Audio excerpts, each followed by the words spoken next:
teaching you how to make this oak leaf and acorn ornament today. For this project you will need a crock pot filled a quarter of the way with some soapy water. My crock pot is set to low. You'll need some felt sheet in whatever color you choose. A leaf template can easily be found. I will post one on the website, but also just print it off the internet. Some sharp scissors, some wool roving from Etsy, some acorn caps. They don't have to be double, they can be single. I have a couple doubles here. A needle felting needle, some foam, more wool roving, and a sheet of paper. Also having a hot glue gun will also be helpful here. We are going to start by making our felt balls for our ornament. This is my favorite part. Felt balls are so versatile and so easy to make, and it's a lot of fun to do with your kids. If you're looking for an indoor project that is easy, cost effective, and just kind of fun. So my recommendation, you can use hot water in a bowl with some soap, but I like to use the crock pot because it keeps this water at a constant temperature, which is what you need for wet felting success. So that being said, all crock pots are different. This is a very old one that I have. You can see it right here. And I set it on low. And about 5 to 10 minutes before I start to use it, I take the cap off. This helps to kind of release some of the heat and make it bearable for fingers. I would not recommend just plunging your hand into there. Test it out. You can even use a slotted spoon to kind of dip things in and take it out, keeping your hands safe. That being said, let's go. Let's make our first. You take a little bit of wool roving. Like I said, you can get this on Etsy. I prefer Etsy. You can also get some on Amazon. Typically they come in these little small amounts. You can get bigger amounts. They're very affordable, and a little goes a long way during certain projects, especially felt balls. So we are going to take a little bit of our wool, and we're going to just kind of pull it apart. Use your fingers to make it nice and fluffy. Pull the fibers away from one another, and just get it so it looks like a little cloud. Okay? And then you're going to kind of ball it up. Give it a couple tucks so it's almost like a little pillow. With your fingertips, you are going to make sure that you dip this into your hot soapy water. Typically I put about a little less than a quarter of a cup of like dish soap in here. Dish soap I find is really helpful to knit the fibers together. I know other people use like an olive oil based soap to help save their hands, which I should probably do because this can be something that dries your hands out a little bit. Test your water, make sure it's not going to scald you, and then you're going to give it a little dip. You can see here that it's not soaking wet, and it's not too soapy. So then what I'm going to do, give it a little squeeze. Dip it one more time. Kind of squeeze it out. And then we're going to start rolling. You're going to put it in the palm of your hand. And at first you want like little to no pressure here. You want to kind of just get in the motion.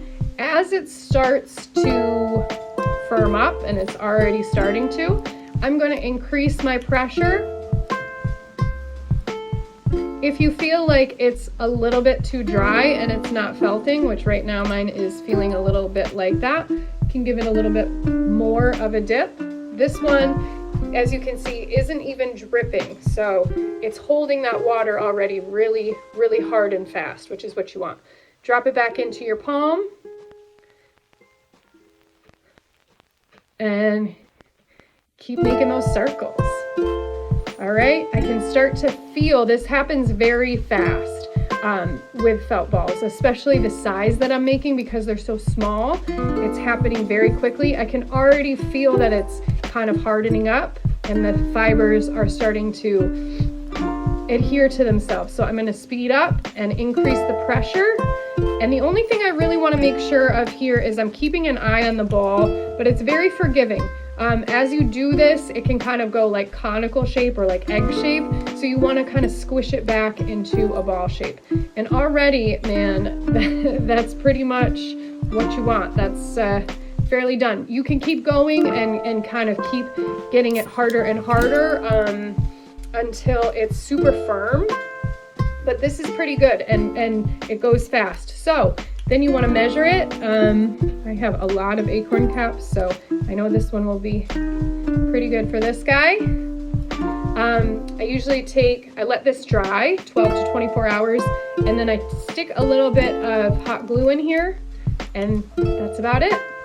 Can make some more of these. They come together super fast, and they can be used for a lot of things, not just acorn caps. We've made, this is a tangled mess, but we have made garlands out of larger ones, but they can be used for a lot of things, and they're fun. Bird's nests, little eggs, anything you want. Have fun with it. This is a great project to do with your kids. We will move on to the second method, which is needle felting, which will give you the leaf portion of this project. Let's go. So here I have a piece of felt, a sheet felt, super easy to use, and I have my oak leaf template. I am going to quickly cut this out. Would have been easier had I traced it first, but I chose not to. So now we have our oak leaf. We're going to take our styrofoam block and our needle, some wool roving in 2 different colors, 3 different colors if you choose. If you've never needle felted before, you can get pretty cool needle felting kits on Amazon. They come with everything you need, including roving, some of the kits and more. I mean, this came with so much stuff and I barely use anything but the needles. And they're really great. It's a cool hobby and you can do so much with them. So I encourage you to check out needle felting. Definitely be careful. Needles are sharp. If you're doing this and watching TV like I often do at night, you might want to get the finger guards because those needles are sharp and they hurt. So you want to do the same thing that you were doing with the felt balls. You want to pull this roving apart so that it is nice and fluffy. And then I like to make kind of horizontal lines, like a little horizontal stack here across my foam. And then I kind of take the other color that I'm using and pull little wisps apart and kind of like dot it through some of the other color, just to add texture and dimension. And then what I'm going to do is I'm going to kind of pick this up and layer it right over the top here of our leaf template. Then I'm going to take my needle and I'm going to start to give it shape. So as I poke, I'm basically tugging the fibers into the shape. And then as I achieve it into its shape, I'm kind of poking it and securing where it belongs. This is very, very easy to remedy. Say, you have a spot that you missed, you pull a little bit out from, your fiber and you tuck it somewhere else. It's very much like sculpting with wool. And it makes it a very fun hobby to do and an activity that kind of anybody can do and have fun with. So here I am, just kind of pulling and shaping and securing. When when you kind of get it all tucked, like so, see how it's kind of all tucked into a basic shape? That's, this is a little bit of a bigger clump for me than I would like. See this little white spot? So I am going to fluff it and drag it so it adds a little bit more dimension across the whole thing. And then I can kind of take my needle and get therapeutic with it. You can imagine anybody who you like. It's up to you. It's your imagination after all. And just stab away. Back this up.